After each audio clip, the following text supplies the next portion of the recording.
Joining me now is the author of international bestsellers, including The Strange Death of Europe, The Madness of Crowds, The War on the West, and his latest on democracies and death cults.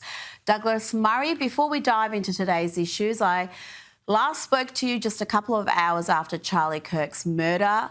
How do you see his legacy? He was only 31, but the impact he had on politics, on campus culture and the wider culture was enormous. Yes, it was. And there's been such an outpouring in the last week almost since his assassination that it just really embeds that fact. The President, Donald Trump, the Vice President, J.D. Vance, and many others have been incredibly involved in the aftermath, in the case of all of these people, consoling Charlie Kirk's widow and family and much more, and awarding him posthumously the Presidential Medal of Freedom.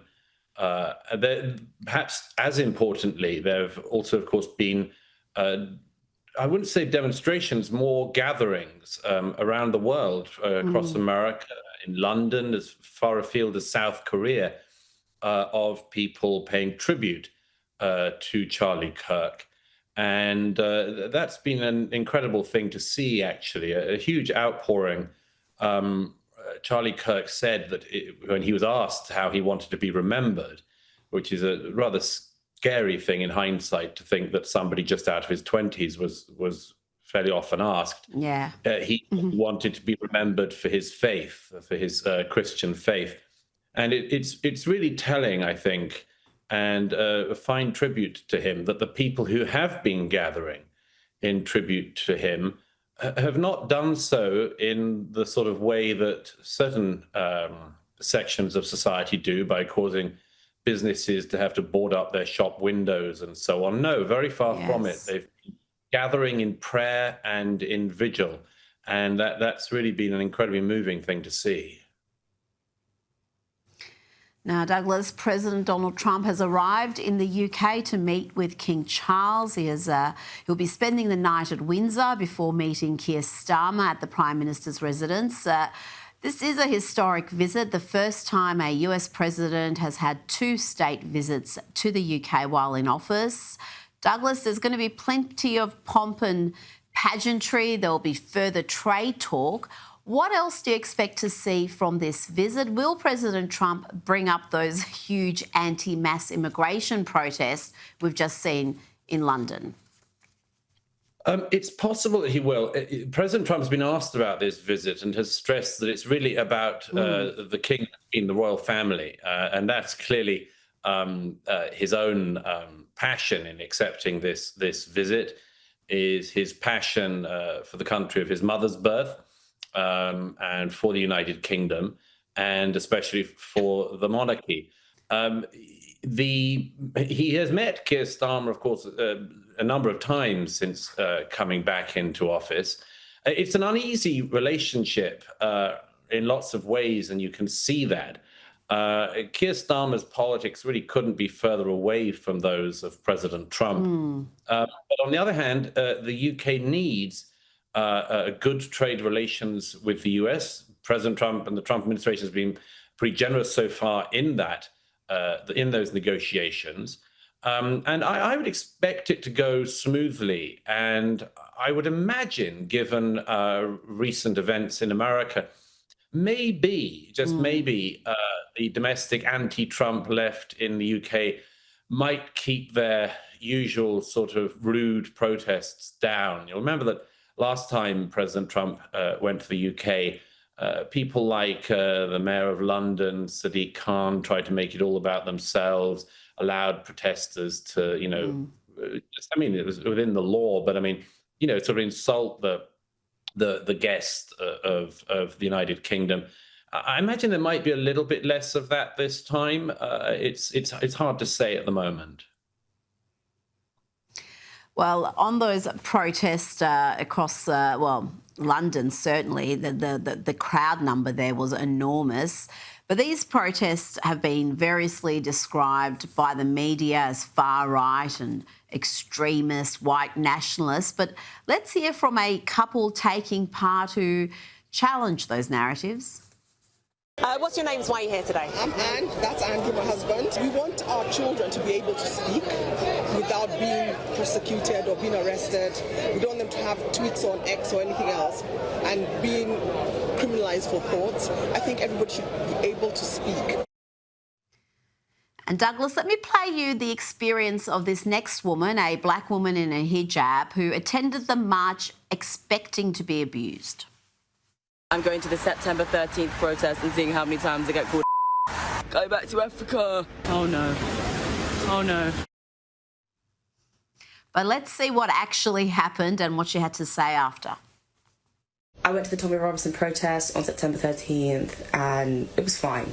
I also went alone as well. I met my friend like 2 hours later in central London, but I was by myself and I went straight into the belly of the beast and I saw nothing but peaceful people, respectful people. I was even interviewing them. I asked them in my last TikTok.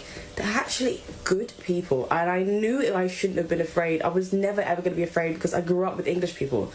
I grew up with white people and they've been nothing but polite, respectful. That's their culture, you know. Politeness, Britishness, you know. The issue is a lot of minority cultures for them have become the predominant culture in areas of the UK like London, Liverpool, Manchester, Luton, to the point that these towns and cities become unrecognisable.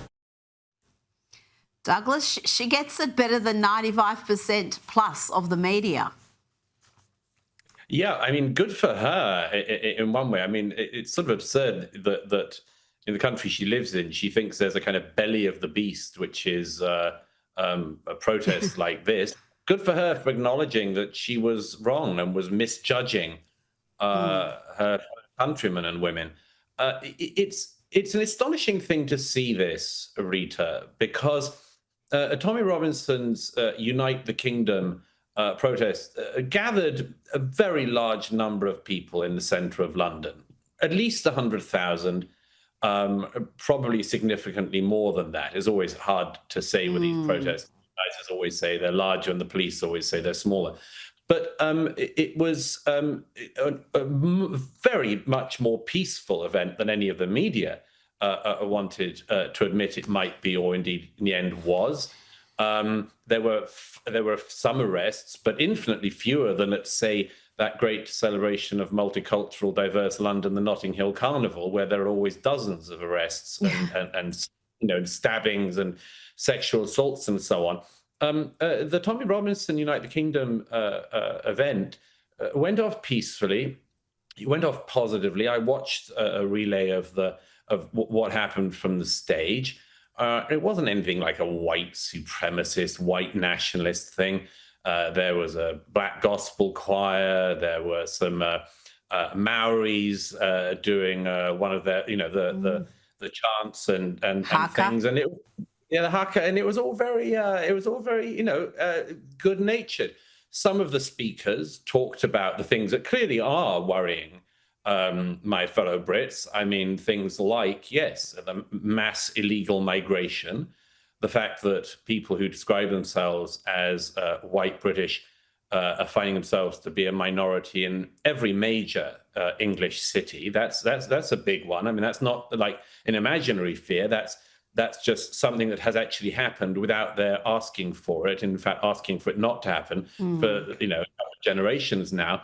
There was a significant expression of concern about the rape gangs in the north of England and indeed across all of England.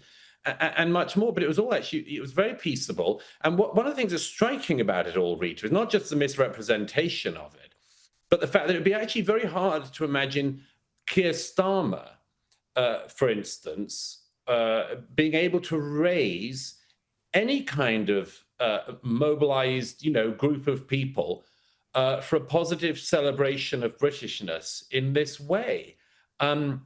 There were bishops of the Church of England who all came out to condemn the event. Yeah. But one of the things notable about it was the prevalence of Christianity in it. There was a bishop from a rather minority sect who opened with a prayer.